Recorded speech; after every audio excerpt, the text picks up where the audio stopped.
This is the American Arson Podcast, where our goal is to spark creativity. Whether you're a musician, an artist, a writer, or an entrepreneur, we're here to provide you with tools, tips, and insight from professionals and creatives that you can use to inform and inspire your own journey.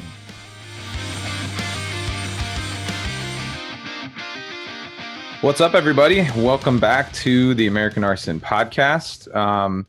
We've been having a lot of fun putting these together. It's been a different kind of summer. We haven't been able to tour or do anything like that. And so this is kind of our way of regularly getting to check in with you guys. But we know that we're not quite interesting enough to fill episode after episode ourselves. And so we have another... We're barely interesting enough to fill a 30-minute set on stage. Right. So we have another great guest for you today. And his name is Paul Delarosa. He's a photographer, a outdoor enthusiast. He does rock climbing, and he's going to have some really cool stories and adventures to share with you guys. yeah, it's going to be a lot of fun. We've been friends with Paul for a few years now. We'll dive into how we met and all the things he's gotten into over the past several years of kind of making a living, in a sense, adventuring, and which I think a lot of us would be a bit envious of, and how it can be tough, and maybe how some of you that would be interested in that kind of a lifestyle can get into it yourself. So, yeah, absolutely. All right. Well, without further ado, here's Paul.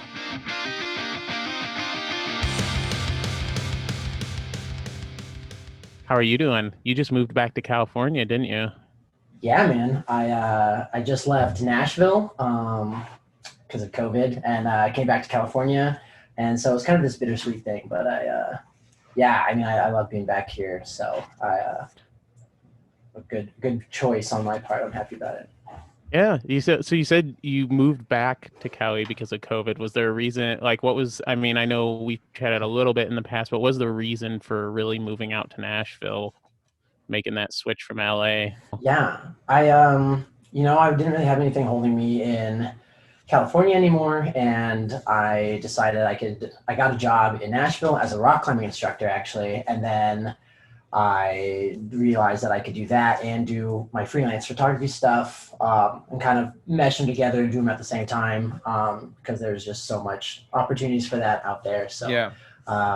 So that's what took me out there. And that was great. I mean, I definitely didn't want to come back necessarily, but circumstances kind of nudged me in that direction sooner than I thought. So I'm guessing indoor rock climbing is probably something that is not COVID safe right now, right? It's kind of not super friendly. Yeah. I realized that climbing gyms, everything that's perfect for climbing gyms is perfect for COVID. Right. So it's all these like closed spaces and people putting their hands all over everything. Certain areas that everyone has to touch. Yeah. So yeah, it wasn't exactly it wasn't the most sanitary. Right. So, but speaking of the rock climbing, though, something I've been wanting to ask: which came first, the photography or the being in the incredible environments and all of the adventuring, and then wanting to capture those things? That's funny. It was almost at the same time. So what it really came out of was, before rock climbing, was mountain biking. And so all my friends in high school, we all mountain biked, we raced, we made jumps, like we just go down the street and like build jumps behind our friend's house. Mm-hmm. And I think I was taking a photography class in like high school. And so like I had to like lug this old film camera that my dad had around. And so I was like the one kid, so we all rode mountain bikes, and I was like, oh, hold on guys, I got to take this, like I got to do like a motion blur capture. So ride really fast by me. And I just like shot it. And I was like, sweet guys, that looks so, they were trash, but I was like, they look so sick. And so I was just like the one guy that had a camera, and like I was just kind of the designated photographer because I had one. That's it. That's because I had a camera. So I realized that I could kind of start meshing them together, and like if I like kept doing really cool things and I kept finding people that did really awesome stuff, then I was like, wait, then I can like take pictures of them, and like people, like we always wanted pictures of us doing the jump or doing this, or hey, get a picture of me jumping off this cliff or whatever. Like so they almost kind of came at the same time perfectly, just because I was already doing the cool stuff outside and I happened to have a camera. And then from then on, I was just like, oh, what? Like, then I started thinking of like what I could do to like be like, oh, now what can I really start taking pictures of? Right. So it kind of came together perfectly. That's awesome. And one of the things that I love all of your work, but I think that the outdoor shots are particularly striking. And so is that just something that it's a product, like you said, of just getting out there and doing cool things? Or do you feel that you find yourself going in search of specific shots of specific things? I think when I first started, I think I was just naturally doing like stuff that I thought was really cool. And like the places I went were just naturally kind of like pretty on their own. So it was like, hey, I'm going to this place already. Like, as long as I bring my camera, like I'll get the picture. But then as I kind of got older, I started traveling with my buddies, and I remember I planned a trip to Iceland for us. And that was like my baby. That was like my baby because I had seen pictures of it, and so that one. I remember seeing that photo of I'm assuming your buddy on the plane and like out in the middle of nowhere out there. It just looks so cool.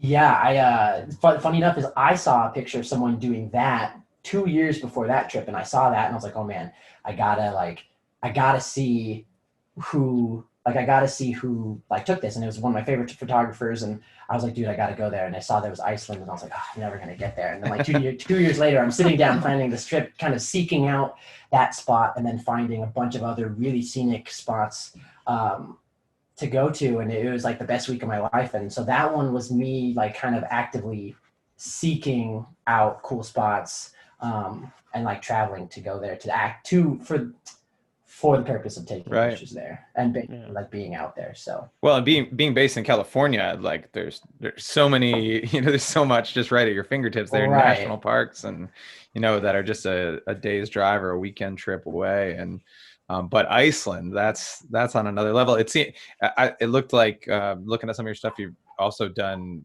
Hawaii and Indonesia and a couple other crazy locations. What was that like? I did. It's great. Yeah. And then after that, like, I think we just got like my friends and I just kind of like got like addicted to like going and seeing other places and being like, oh, well, like what else is out there? And so there was Iceland. And then the next year we kind of not flipped the coin, but we turned the other side of that coin and kind of went completely opposite from stark, like Iceland, cold, rainy, like super big mountains and things like that. And we flipped it and we went tropical. And so we went to Bali in Indonesia, which was a different amazing. Yeah. It was awesome. Yeah. And where that was all these trees and big waterfalls and thick forests and little villages and big temples and stuff like that. And so, so after Iceland, we kind of were just like, okay, like my friends take pictures too. And so we were all kind of like getting our creative juices flowing of like, okay, like what else is out there like for us to like kind of go see. And I think half of it's like for pictures and videos and stuff like that. But then like also doing things like Iceland and Bali, it was like just like seeing how other people live. It was like crazy in Iceland, just like going by these tiny little like fishing villages because it's all coast over there, well, mostly. Right. And if we're going from small little Icelandic fishing villages to like these small villages pushed up in like the North Mountains of Indonesia, and it's just like, it's strange. And then last year was Hawaii, and I live like just outside of Yosemite, so it's like. You lucky son of a gun. I know. I hate it. It sounds like bragging. You'll post like, I had like an evening off or something. I'll see on your story, and you'll be just chilling out in the middle of Yosemite with your friends doing some climbing or something. I'm like, man, I'm just gonna go watch some Netflix in my room. I realized that when I moved to Tennessee, how much of a douche I kind of sound like when I talk about like my Tuesday evenings where I'm like, oh yeah, like I go up to Sequoia National Park because I had the day off, right? And then I like come down, and it's like, and then like, oh, but then my mom called me and told me they were like in the coast, like, so like I drove 2 hours to the coast and caught up with them for dinner, and they're like, People from Nashville are like, we have a river. Yeah, they're like people are like, oh, I've never seen the ocean before. Oh, man. They're like, get out of here. Like, and I'm like, I'm so sorry. Yeah, because I mean, I grew up down by LA, so I'm like, oh, I'd grab pizza and I'd go to my favorite beach down in Malibu and just like hang out if I had like an evening off. And they're like, get out of my face right now. Don't talk like that to me. That's good. But people really do. I mean, I guess some people get dropped into those kind of circumstances or locations. But I think more and more these days, your adventures have to be intentional. Like you said, you sought out Absolutely. Iceland and Bali, and it's so easy to modern day, even vacation packages you can go on, and you can do all the touristy stuff and leave the rest in the dust. I remember my first time going through Yosemite, and we went straight down the main road, and like, okay, yep, this is pretty cool. And realized a number of years later when we returned that we never even scratched the surface. Then we went back that whole time when we did our West Coast tour out there, when we ran into you in LA, and then we went up, and our next show was up in the Bay Area, but our plan, we had intentionally scheduled a few days off in between those shows and said, we're just going to take the majority of this week and just hang out in like Sequoia National Park in Yosemite and camp and stuff like that. Like really go out there and camp and do some hiking and stuff. And I remember after those few days, one being sore as frick, and then two, but like in a super satisfying kind of way, like two, just like even talking to Evan and like our photographer that was with us and stuff, and saying like, man, I feel like I could spend a whole year in this park and not even see like half of it. Like just like we went all day a couple of those days just to finish one or two trails, like, and which is awesome. But like I was just like, I can't even imagine being able to live out here and just spend like every day, but like it would take a lifetime, it feels like, to explore those places. Yeah, it's insane. I mean, there's Yosemite. I mean, I go there. Do you still find places out there that you like haven't been to before? Absolutely. There's like a couple waterfalls I've never done the hike to. There's like a couple lakes in there that I like never knew about. There's like the hike up around like El Capitan and Half Dome, and like, I mean, when I name all this stuff I haven't done, I'm like, oh man, I've been there so much. Like, what was I doing? Like, I wasn't doing anything. Like, was I just like sitting in my car drinking coffee, being like, wow, this is pretty? But like, it sounds like when I talk about how much I haven't done, it sounds like I've done nothing, but there's just so much to do. Yeah. And exactly what you were saying, Evan, like, people get dropped in all sorts of circumstances, but I mean, I realized like being more intentional with like where you're going. And I mean, I just kind of decided like a year ago to pick up and move to Nashville, and like, it wasn't like, I didn't have that much money, and I just kind of like did it. And so like, I realized, and then moving back here, I like kind of realized like, yeah, moving is big and it can be a big decision for you. And maybe people are used to like, they don't want to go that far from their family and stuff like that. But I realized like it kind of wasn't, I mean, I'm always kind of just moved around, like growing like as an adult. But like, I just kind of realized it's like it's not that hard to like move if you really wanted to. Yeah. And so like, if people are like, oh man, I wish I could go to California, it's like, oh, well, you can like block out like 6 days and save up like not even $1,000 and you could do it. Yeah. It's like all my trips, like my Iceland trip, I think I was there for 10 days, everything, rental car, food, plane tickets, all that jazz. I think all of that, I came back, I had spent, everything I had spent was like $1,500 or less. Wow. And same thing for Indonesia. That whole trip was like $1,500 less. I mean, I was like dirt poor. Like, I was so far below the poverty line, and I still was like, you know what I should do? You know, I know I have to pay rent, but like, I should go to Iceland instead. Yeah. Yeah. Like, priorities. Well, you know, yeah, like, well, I mean, I think people like, because I hear that all, like, people say that, like, make those comments when they see like us out, we've been out on tour or whatever, or like I've taken a couple personal trips and I'm like, oh, like, it's so cool you guys get to travel so much, and I'm like, I wish I could do that. And I'll just look at them and say, like, you can. Like, if you really truly want to, Right. if that's like truly a priority for you, you can make it happen. I think that's part of it, is people just don't realize how to budget and to plan and be intentional for those things. Like, sure, if you just pick the first flights you see online, they're probably going to be several $100s more, but Right. And it's like, I mean, like I didn't like own, I was buying like thrift store shoes. Like I didn't buy nice shoes, and I just like ate ramen for like weeks. And I was like, you know how you went, to PF Chang's last week? Right. Well, I stayed home and I chewed on my fingernails, and now I can afford it's sacrificing the things that like you like, and it's like the comfortability or whatever. And then it's like, I just bought soup cans and ramen for a month, and like that saved me like $300, and now I'm $300 closer to going on the trip I want to go to. Absolutely. Yeah. We live in a day and age where it's very easy to adapt to the status quo and to, live vicariously through other people's Instagram profiles. And I think that is something that, with this podcast that we have said, like, that we want to explore is the people who are, willing to to maybe do something uncommon, or to maybe, chew their fingernails for a month so that they can go to Bali or whatever it happens to be. I think there's like some pretty solid vitamin B content in fingernails or something. So you might not be as malnourished as you think you are, but you stay lean, and then you'll have a beach body for Indonesia. There you go. There you go.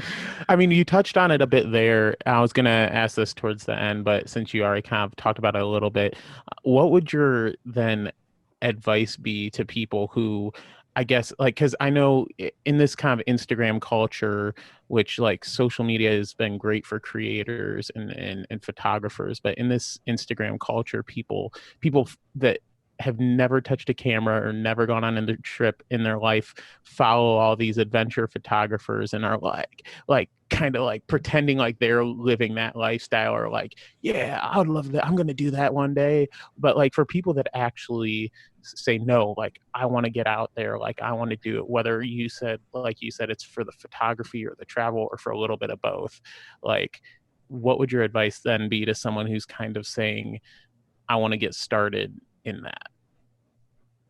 Wow. I mean, for me, I kind of just like, fortunately I had friends that like had full-time jobs and they had time that they could take off. And so finding people, I mean, you could do it alone. It's definitely more fun with your buddies because you can just kind of goof off for a week and like be close to the ones that you like to hang out with. But I mean, honestly, like I think that first step, as dumb as it sounds, like I think the first step is the hardest. Honestly, just like doing the research. Because for me, when I was doing the Iceland trip, I was just like typing in like flights to Iceland. That was like the hardest part for me. Just like get myself to even like Google it, because I was like, okay, now it's gonna be like real, and now I'm gonna take steps.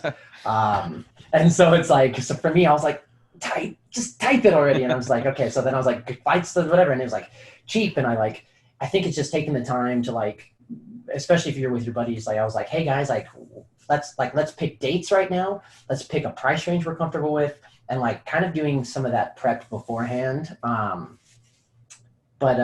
Yeah, I mean, for the people that like are like, yo, like I want to start doing this. I don't want to just like live vicariously. Like I think I like bookmark pictures where I'm like that picture of the airplane. I was like, hey, I saw it, and like that's cool and all, but like that's not the end. That's not the end for me. Like the end for me is to go there and take my own version of this photo. Absolutely. And so then doing like the research,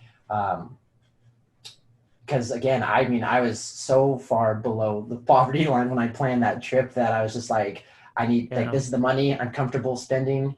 And so then luckily me and my friends were able to find something like that. And the research I think was the hardest. And then the trip was the easy part. Like once you actually go, I think you're there, you just once you get a taste of it, right, you're just not going to want to stop. But I love that attitude of just like, just doing it, believing that you can, like that it's not somebody else's, seeing that picture from the plane and saying like, that's cool that, but that's not just going to be somebody else's life for me. And I don't, my wife and I just went to Great Smoky Mountains National Park. So we were kind of when not too close to Nashville, but to the state you were in at least.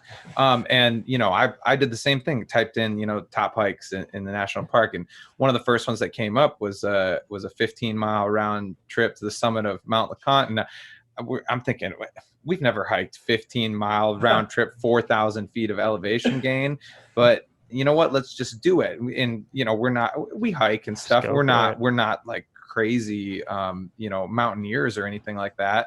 And the next thing it's the end of the day, and we're sore and we're tired, but just ultimately feeling really fulfilled. And I think that's great insight, that like it doesn't just have to be for somebody else. If you want to do it, you can go and do it. And I think that some people don't even realize that there are cool places that are close to them or within a day's drive.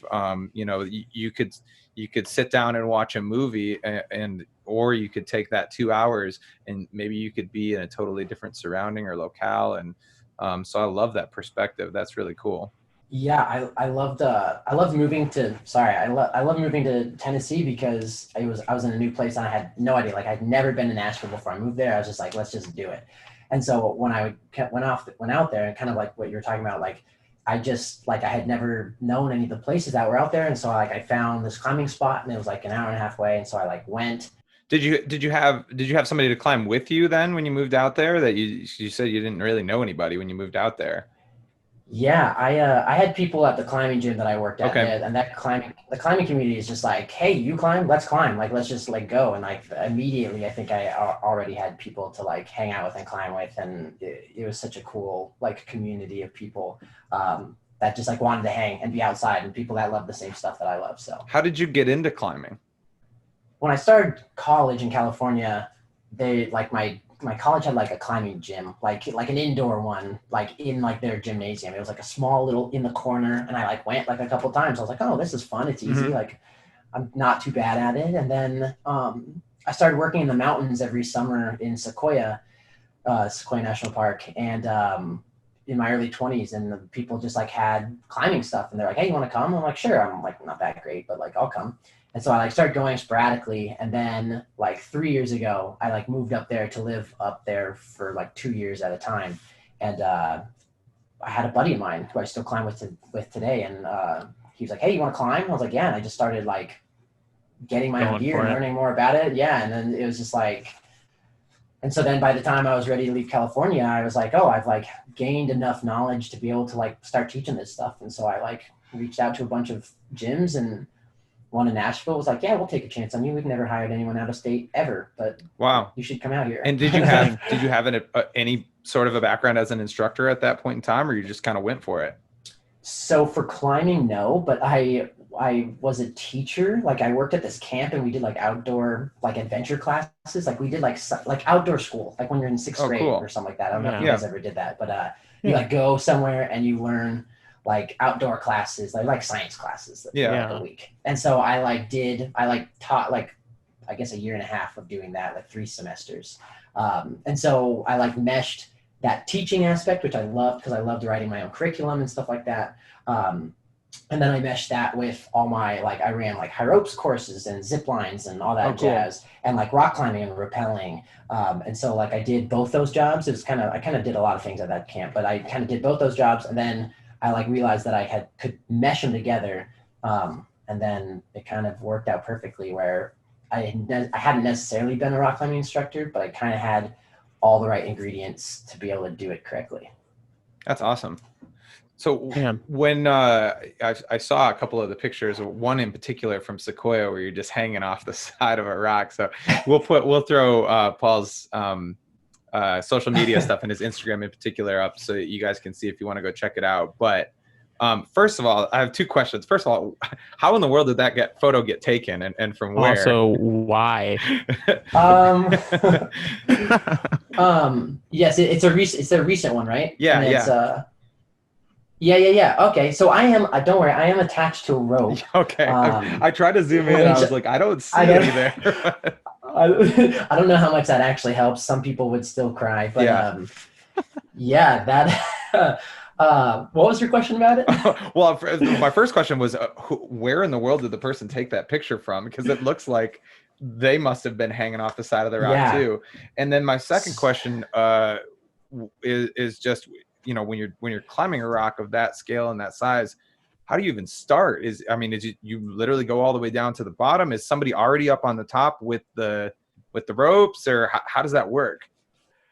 Yeah, so to answer your question about how they took it, what's funny is that I have one of my best friends, Tucker. He it's great because he is also a photographer and also a rock climber. So it's kind of great that we kind of both have those things together. And so there's like a bit of a daredevil. Yeah, I mean he's gone to Iceland with me. He's gone to Indonesia with me. He's done all like every stupid thing I'm doing. He's like, hey, like, can I do that next? Like he's always like right there. So yeah, it's great having those friends that are kind of just as dumb as you are. But there's a climb. He's on another climb. So he strapped his camera to him and he climbed up the rock like 50 feet to the side of me and just like got up there. Someone's on the other end of his rope, kind of like locked it off, and he like sat back on the rope and he's just like, maybe we'll throw this picture up for you guys. Yeah, we'll definitely have to throw this picture up so you guys can see it. If you're listening on the audio version, check out YouTube. I feel like it doesn't sound as cool. No, it's definitely super cool. But so he's doing climbing. He's climbing too in this picture. So it's almost funny because it's almost like I look really cool in this picture, but he's doing the same thing. Like he's doing just as cool stuff just to get the photo. Right. And so he climbed up next to me and got his camera out and kind of yelled instructions to me on how to, like, what he wanted me to look like. And I mean, I kind of, because I take pictures of people climbing, I kind of understood. He didn't really have to say much. So I just kind of did what I wanted. And he said, all right, that was good. You can keep climbing. To answer your second question, to start, it sounds funny, but I mean, you literally just start at the ground. You just like start climbing. And so you can't really see, I'm looking at the picture right now, you can't really see the ground in this photo just because it's a taller climb. And so the person that's belaying, the person that's holding the other end of the rope and keeping me safe if I were to fall, they're just down on the ground and they have the rope connected to a device so that if I slipped, it would catch and I wouldn't fall very far. And so when I get to the top, they just kind of like let the rope run through and they lower me back to the ground.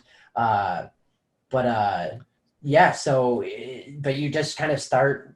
I mean, this could almost go with anything, but it goes with climbing too. Like the first step is the hardest. Like you just have to start on the ground and you just start going up until you're, well, in this photo, I guess I'm like 100 feet up, but you just start from the ground. It sounds simple enough, but what are you anchoring? Are you then anchoring the rope to the rock as you climb, or is it already? I gotta stop scrolling through your photos and look at the camera. Has somebody else already just reclimbed this thing and got the ropes ready, or like how does that work?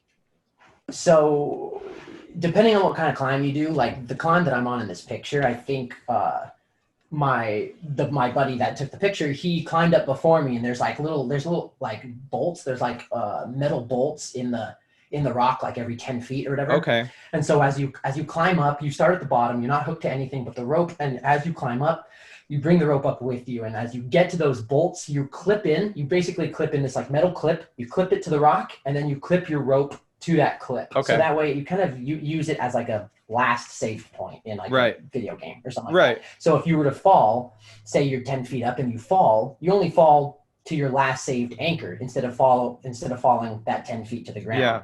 So as you go up and you're 20, 30, 40 feet, you're falling 3 feet back to your anchor rather than the 40 feet. And then when you get to the top, usually there's bolts at the top, you run the rope through, and then you can bring the rope back down. And then it's called top roping. It doesn't really matter, but it's called top roping. And then that way, everyone else that climbs, the rope is above them. So if they fall like 2 inches, 3 inches. Okay. It catches almost immediately if you slip.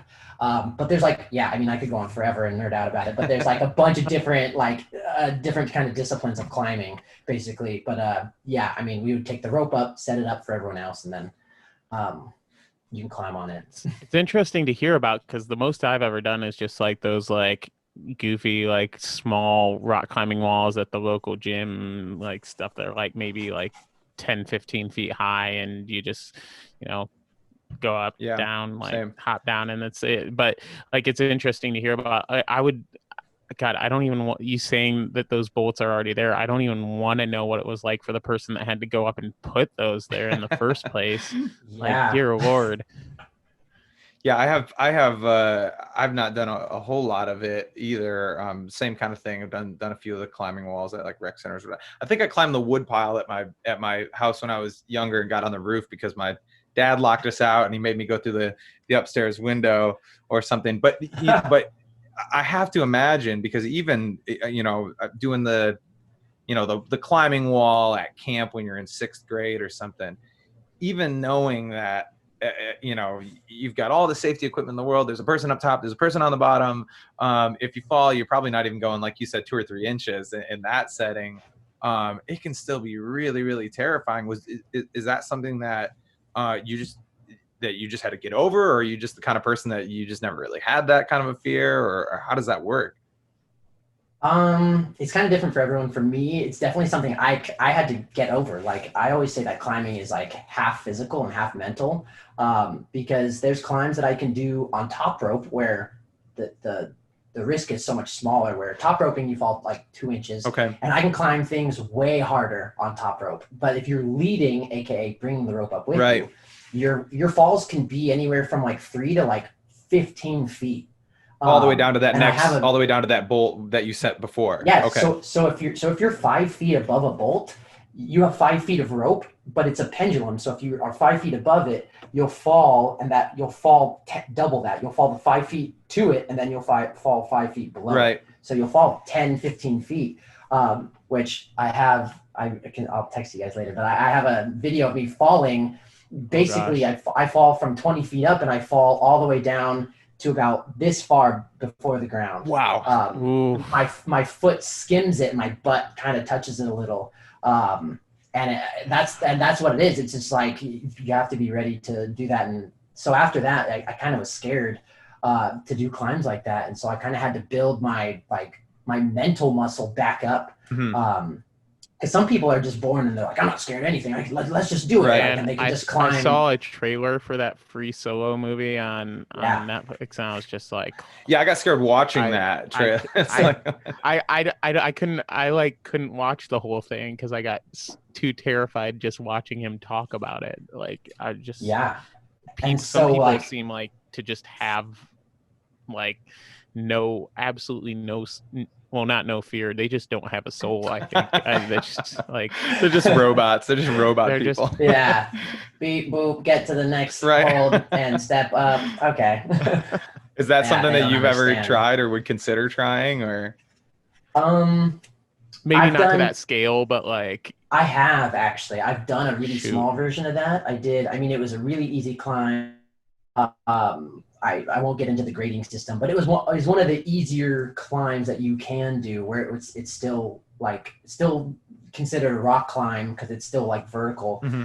But it was pretty easy, and my friends and I were just like, hey, let's like wake up early and let's just do this. And I think we climbed like maybe it was like 300 or 400 feet and just like went up. I could be wrong on that footage, but it was quite a ways, and you just have to know that like your margin for error is pretty low. Mm-hmm. I haven't done that anything... so casually. Just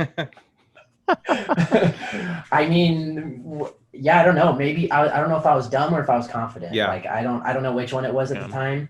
I think I did it early enough on in my climbing career that maybe I didn't really understand the risk yet. Now I think I'm like 3 years older, I'm like, oh, you know what? Like maybe I shouldn't be doing stuff like that. Mm-hmm. I have like people I need to stay alive for, and and I kind of understand like I don't feel as invincible anymore. Because before I was like, like let's just climb, and if I slip, I'll catch myself. And now I'm like, if I step down a stair wrong, my knee hurts for 5 days. So it's like, like I understand my mortality a little bit. Can any of us remember the last day we woke up without a single part of our bodies hurting in some form? No, that's never happened. And I can imagine that it, the fear doesn't help, because it starts activating areas of your brain that are not helpful for staying calm and things like that, and being calculated when you're climbing. I know my wife and I just did a hike called Indian Staircase in Kentucky, and there's one section where it's not straight up, but it's a diagonal, and there's depressions in the rock. And we walked around the thing for like 10 minutes trying to see if there was another route. And then it was like, you know what, sun's going down. We got to go. We got to do this. And that maybe was, I don't know, 30, 40, 50 feet up this section that you have to do. And then you're back on the trail again. And even that to me was, and I don't have a climbing background, but it was terrifying. But then the satisfaction when we got done with it, like we were both just like, it was just, we were just buzzing for like a couple of days. Like that was the coolest thing, and so I think that, the trade-off there is hard to, I can understand the pull. I don't think I'll ever become a full-time rock climber, but I can understand the pull. I think I have an idea for a day off tour activity when next time we do a West Coast tour. Yeah, man, you'll have to run by Yosemite. You'll have to take us if there's any of the the baby ones. Yeah, like in skiing they have the bunny hill. There's like a bunny hill version. Yeah. Bunny hill climb. I got the baby hikes for you, ready to go. Cool.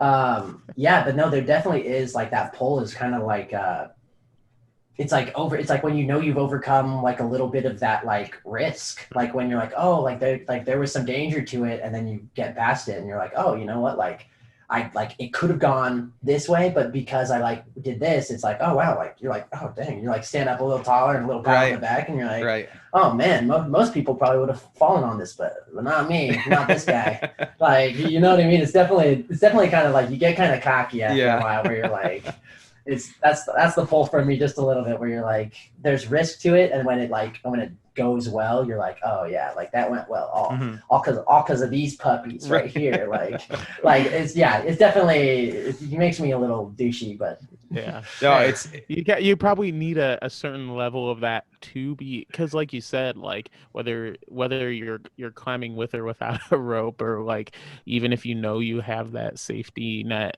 like it takes a certain level of being able to kind of block out that part of your mind that's going to deter you from doing something that, let's face it, even with a rope, there's a certain level of danger that comes along with it. You're taking risks. Like you said, like you fell that one time and you had the rope, but like you came very close to hitting the ground and possibly hurting yourself. Like that, you have to be able to block that out. I was just going to ask, I was like, he's like, I don't know. Like I have a bunch of friends that like to travel and stuff, but none that are super into like the adventure and climbing stuff. So like, when you do those climbs, do you like, I don't know, listen to music or something that like keep like, or are you just kind of able to kind of calm your mind just naturally, just as you're going about your business? I'll listen to music like beforehand, but once I get on the wall, I especially like if I'm hooked to a rope, I want whoever's on the end of that rope, I want us to be in constant communication. So that way, if anything goes wrong, I can easily be like, hey, like if I know I'm going to fall, I'll be like, hey, watch me on this. Hey, keep the rope tight. Hey, I'm slipping. Hey, this or that, or this or that. Or if they're like, hey, like don't go that way. Or hey, get your leg over the rope, because if you fall, you'll twist up and you'll spin around and you'll hit the rock. Yeah. I need to be able to hear that stuff. And so I don't listen to music when I'm climbing. I'm sure it'd make it a lot easier, like to be like just in my own world, like and just zone everything out. But I think I'm so paranoid of like them being like, hey, there's a tornado coming, get off the wall. And I'm like, la, la, la, la, like, you know what I mean? I just like would be so worried that if they're like, hey, there's a bear coming down to get you. And I'm just like, cool, I'm climbing, no problem. This day can't get any better. You know just see in the background of the next photo Paul posted, there's just a bear working. And it's like, oh, what happened? And he's like, oh, he's listening to music. Didn't see that bear coming down the rock. No, so it definitely, like calming my mind on my own is like a learned practice, which is funny because like when I'm climbing, like people will often like yell to me and be like, if they can tell I'm like struggling on a move or something like that, they'll just be like, hey, breathe. And you realize that you're so tensed up that you're not breathing, and you're like, and then you can just kind of like, once you like control your breathing. And so like now I've like learned to like remind myself to do easy things like breathing. Hey, like make sure you extend your legs. Hey, do this. Hey, lean into the rock. Like super easy things that like should be second nature, but like when you're up on the rock, it's just like you're thinking about so many other things. So I think it's for me anyway, I think it's learned practice to just kind of shut everything else out and be like, hey, like, you got this.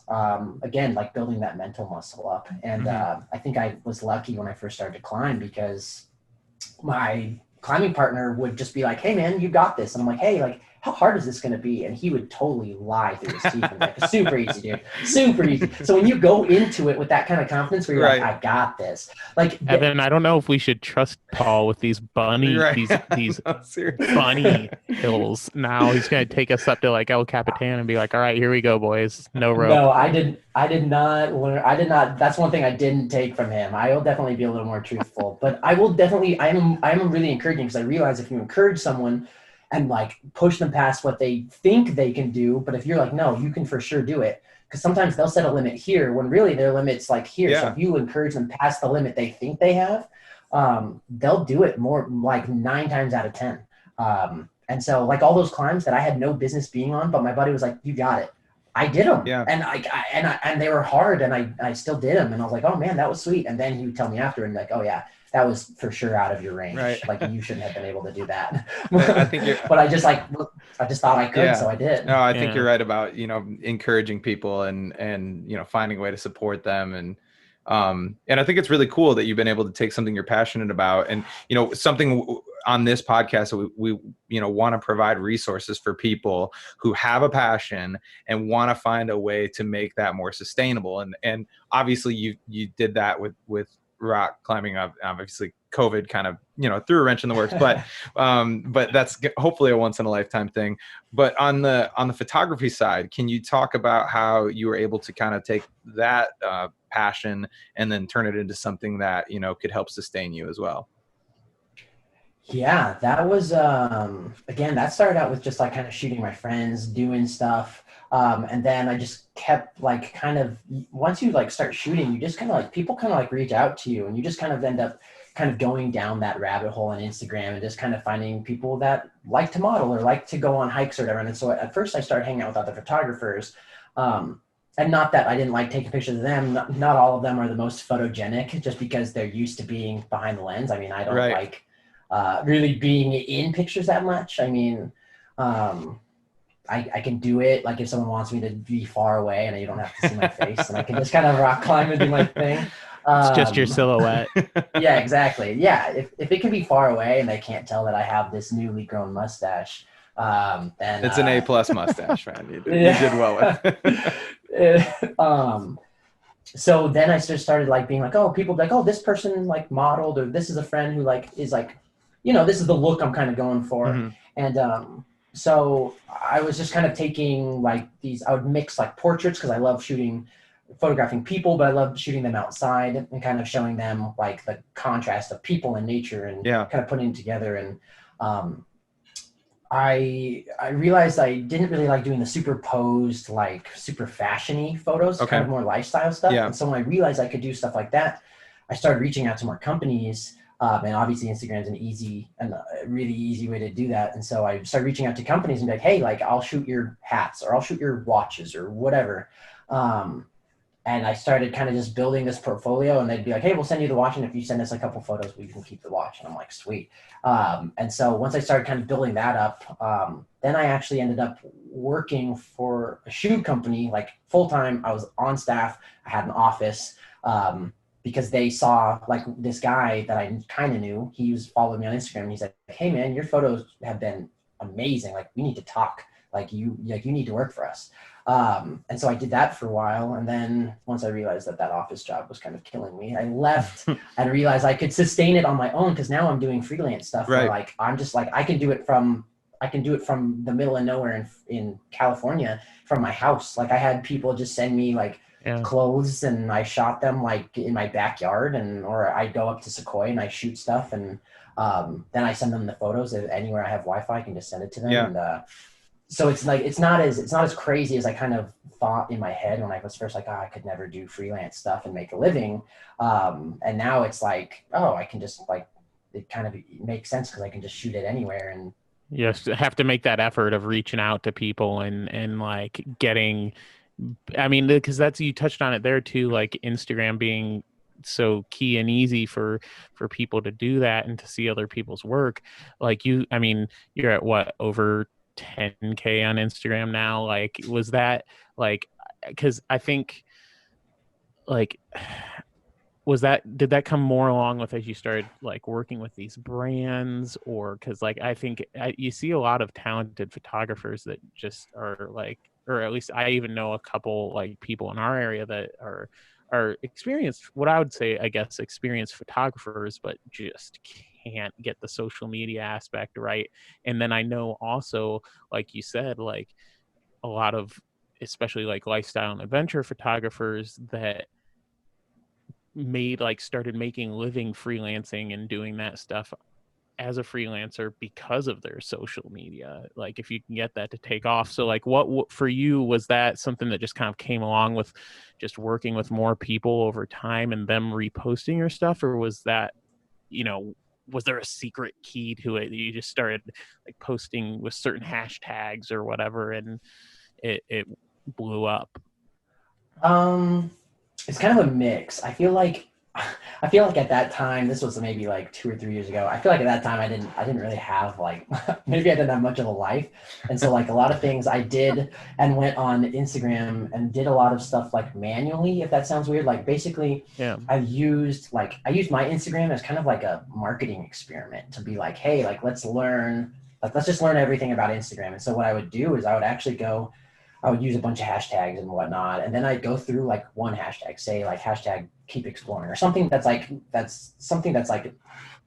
specific to what I shoot. Right. Like say like hashtag opt outside, or hashtag keep exploring, hashtag go outside, whatever it was. Or I don't remember all the hashtags, but it was like hashtag keep exploring. I'd click it, I'd go through that hashtag and it would bring up a page of all these photos. Mm-hmm.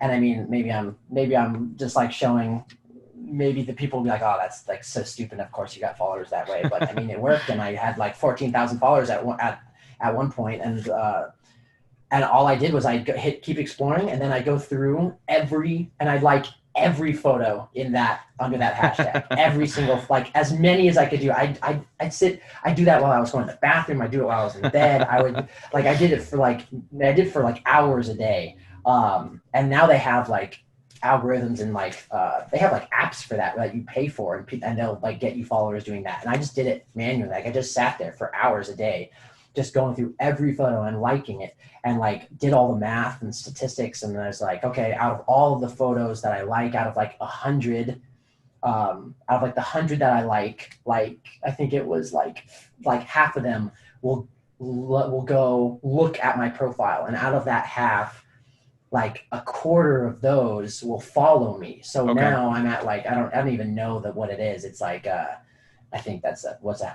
quarter of a half? That's like an eighth or something like that. So like an eighth, that's probably not right. Don't quote me on that. That wasn't even close to right. Well, a quarter of a half would be a 16th.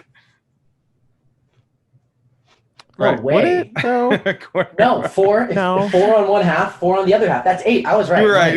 You're right. Wait, but because you said a quarter of a half would follow you, but then a quarter of a half would come back, but then a quarter of I don't know, whatever.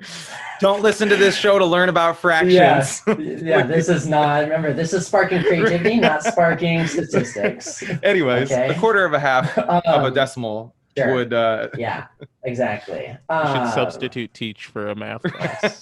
The three of us. I used to be good at math, but anyway. So let's say an eighth. So then an eighth would follow me. So now if I'm liking, I don't even know. Like now if I'm following, like if I'm liking 800 photos, that's like 100. That's 100 followers right there. And I could do that in like a day. So I was getting like over 100 followers a week consistently. Like I think it was like 100 followers like every couple days, because I was just going through and liking like people that were posting outdoor photos. Mm-hmm. I liked their photo, and if someone likes your photo, you're probably going to be like, oh, who's this person? They like my photo. You go to their profile, and if your like feed is good enough, and if your pictures are good enough, and they like what you're doing, and it's like kind of in the same realm of what they're doing, then they're going to follow you. And so I think that's a key point, though. It still comes back to the quality, right? If they came to your page and you didn't have those, you're right. I mean, if it was trash and it was just like pictures of my feet and my dog, they're like, well, okay. Hey, I mean, there's maybe weirdos out there. You never know. That's a niche market. That's a niche market in Right, itself. I But think so. Feet and dogs. but yeah, I follow hashtag feet and dogs, and it would surprise you. No,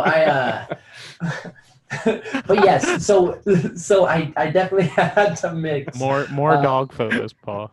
Yeah, sorry, it's been too much on the feet end on this one. But yeah, so it definitely, and then I was just like pushing myself to do more photos. I mean, I'm my biggest critic, like out of anything. Like when it gets to photos, I'm such a perfectionist, and like almost too much, where I'm just like, I could see a photo, like people can see a photo that like that's their favorite photo I've ever taken. I'm like, nah, that was trash. Like I wish I could just fix one thing about it.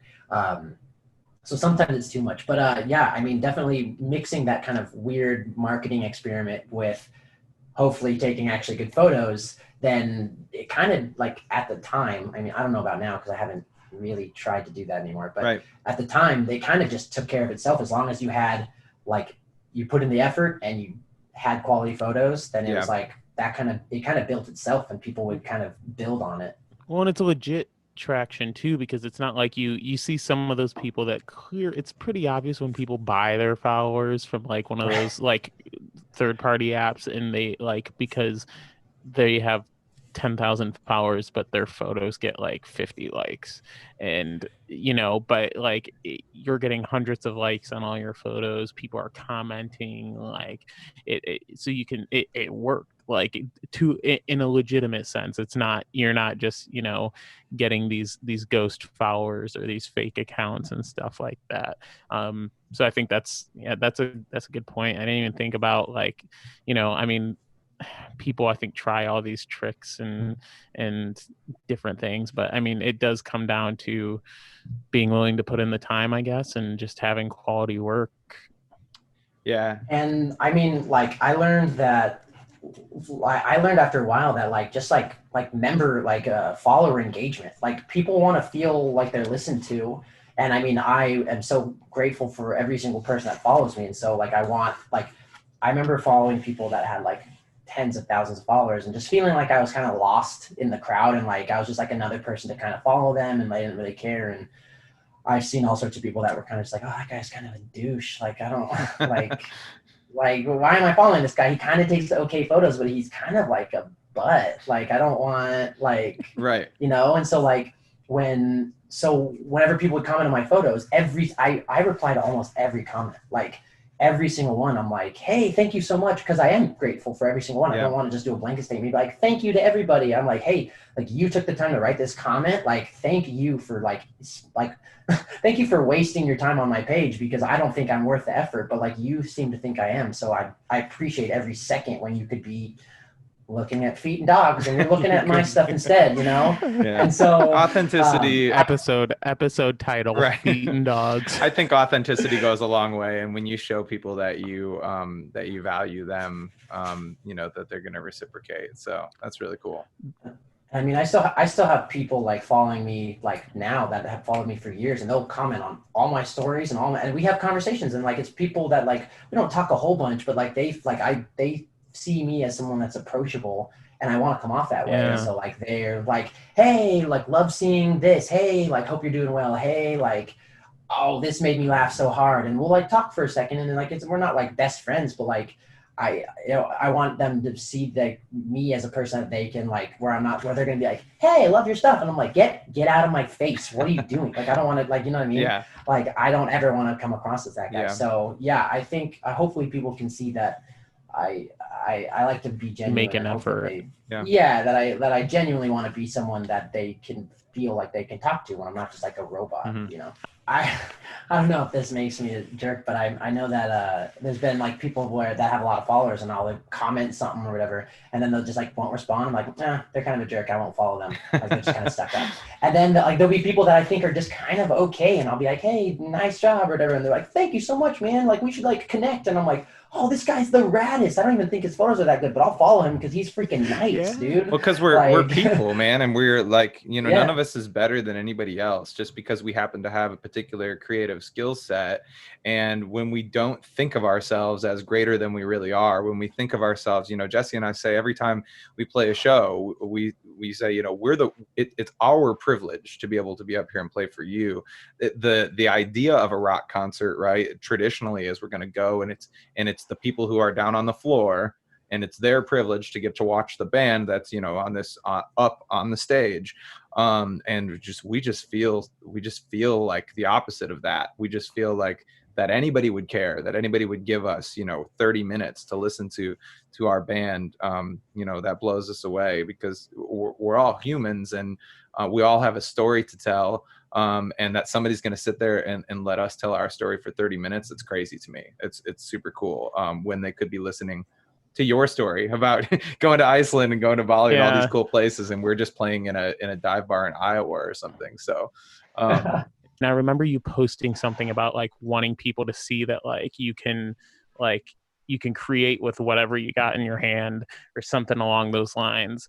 And like, is that something that you, I mean, as you got started, experienced too, of like, and since then, people using that as an excuse, whether it be with photography or kind of like you touched on with travel, of like, oh, like I don't have a ton of money, like I can't do this. I think people are nervous to get into creating in any sense, music, buying, thinking they need expensive instruments, photography, thinking, man, I gotta have the newest camera that costs $2,500 just for the body and $1,000 lens, like, you know, just to get out there and take decent photos. What would you say to like those people that, you know, maybe don't have too much but want to create?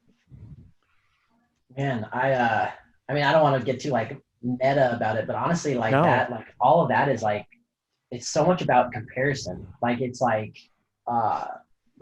it's being like, oh, I can shoot with my phone, but like that guy's shooting with this super nice camera. But then the guy with the super nice camera is like, oh man, this like that, I have this, but that guy's shooting with an even nicer camera. And then this guy's like, yeah, but like I want to be shooting with like a freaking cinema red camera that they use on like real film. Like, you know, there's always going to be something better. Yep. And so like I started shooting on, I got like a disposable camera app, I think is what you're talking about, Jesse. I got an app on my phone that acts like a disposable camera. There's no editing to it. It's like got like the little, you tap on what you want to shoot, it takes it, and if you want to turn the flash on, you can, and that's it. Those are two options: flash and no flash. And they develop. It like takes like 24 hours, and you can see them the next morning. And so like I look at them and like, wow, this is amazing, and it just like makes you so much like more. It made me more deliberate. Where I'm like, hey, I can shoot it twice and move on. I mean, I started on film, and so you only have like 24 pictures, right? So you don't want to waste them all. So it makes you more deliberate. And so yeah, it's definitely about like people being like not looking to the next guy and being like, yeah, I want what that guy has.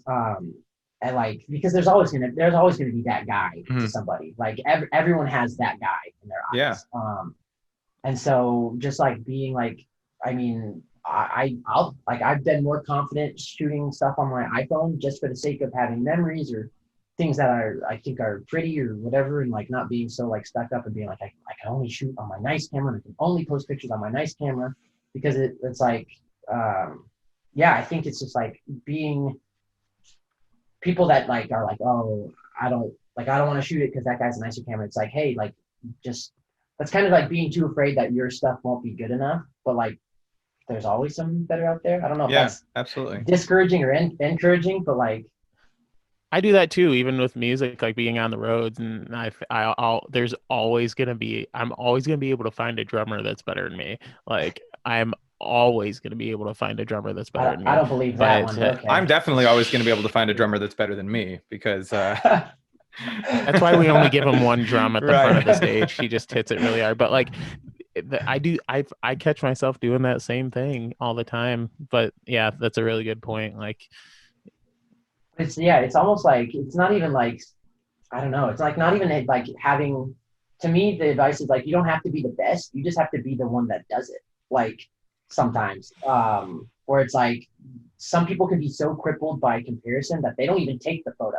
So 10 people could stand in front of this like mountain and like the one person who might not even be the best photographer, they're the only one that had the courage to take the photo. Well, now they're the only ones that will get recognition for that photo because the other 9 were too scared to even do it. Yeah.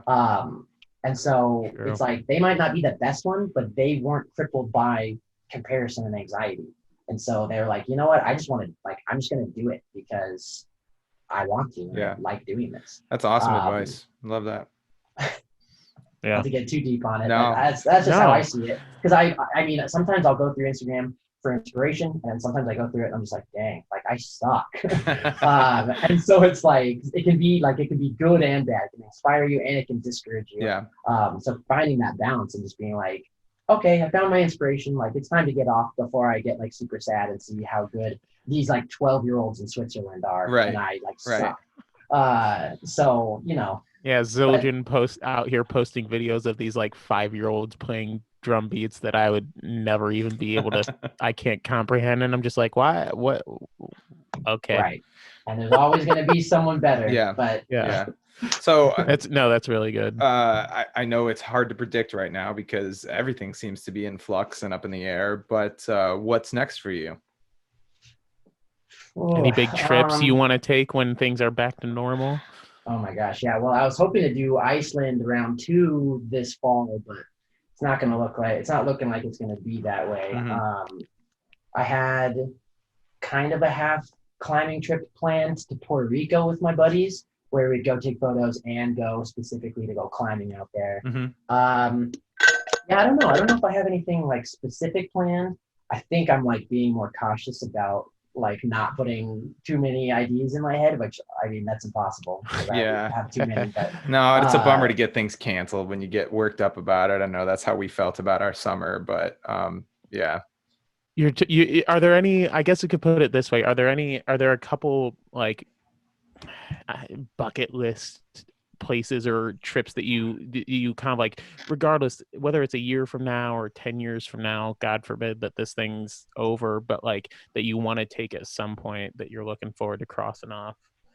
Man, I feel like that list is like I have like a big list. It's like probably way too long. But I mean, I was looking at like Thailand or Greece or